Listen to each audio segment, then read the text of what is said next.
Okay, so the first grammar rule we're going to talk about are adjective endings, and these are very important for being able to describe nouns in the German language. So, why should you use adjective endings?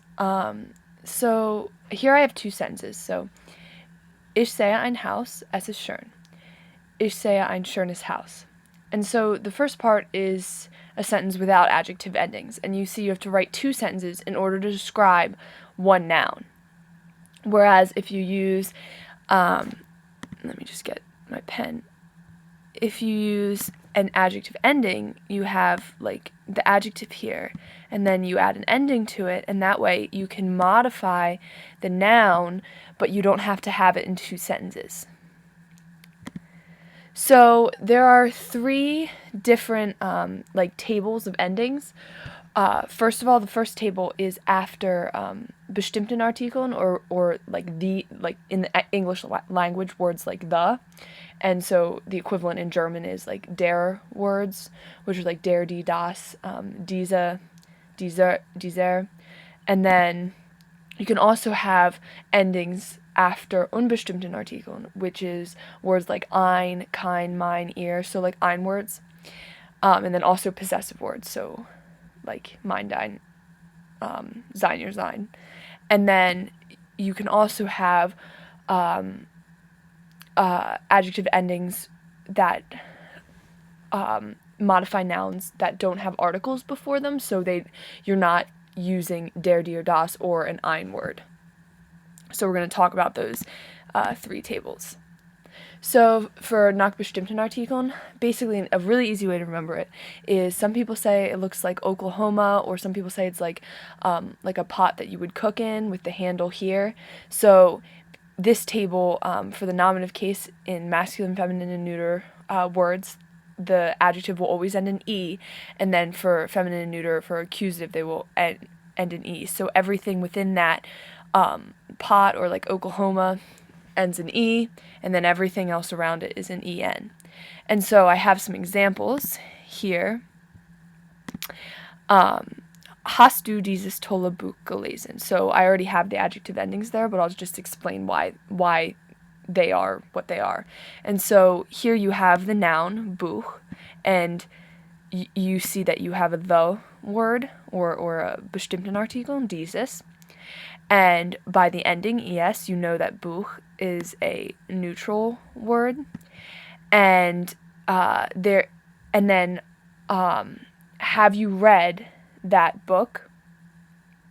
And so, since you are doing the reading, Buch is a direct object, so it's in the accusative case, and since it's neutral, you'd go to accusative, and neutral is E.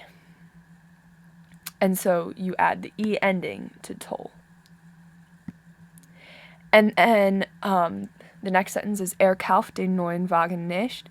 And so you have a bestimmten Artikel, the der word, and then Wagen, which is a masculine noun, and kauft den neuen Wagen nicht, he's buying the car, and so the car is the direct object, so it's also in the accusative case, and since it's masculine, you have the accusative case masculine here, and your ending is en, like it is there. Okay, so unbestimmten Artikeln, again, it's really similar to bestimmten Artikeln. You have the same Oklahoma shape, but now there's slightly different endings. So the masculine nominative case is er, feminine is still E and E, and neutral is es. But then everything outside of it is still en. And so again, we have some examples. And so es gibt keine guten Restaurants. So restaurants is your noun. It's plural. So it would be in this column here. And it's an ein word, and it's es gibt, there is like no good restaurants, so it's in the nominative case because the restaurant isn't like doing anything to another object and nothing is being done to it, so it's nominative and plural, and so the ending is en. And then the next sentence is das ist ein schönes Hemd. And so your noun is hemd, and it's neutral. And you have your ein word here, so you know it's an unbestimmten Artikeln. And again, you have is, so das ist ein schönes Hemd, so it's in the nominative case because nothing's being done to it and it's not doing anything to anything else.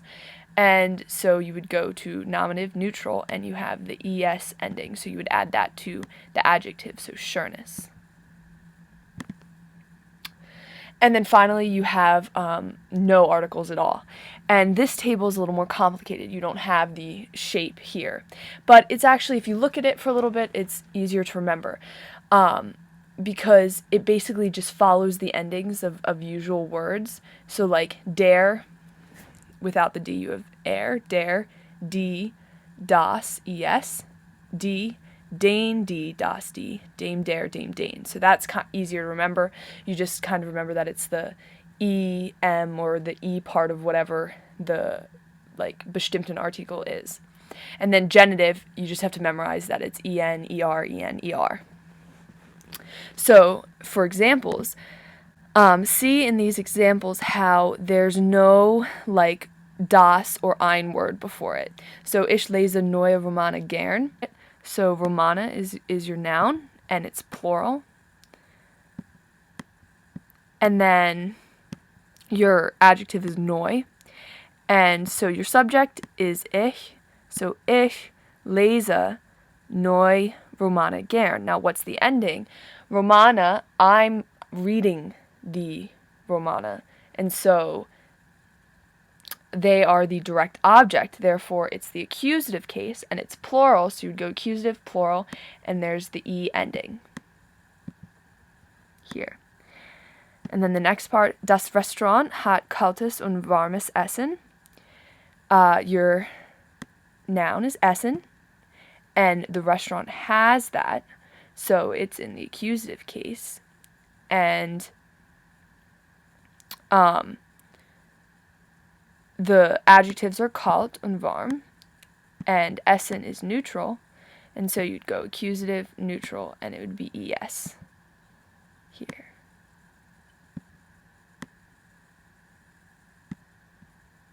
Okay, so thanks for watching, and that's basically grammar about Adjektivendungen or adjective endings.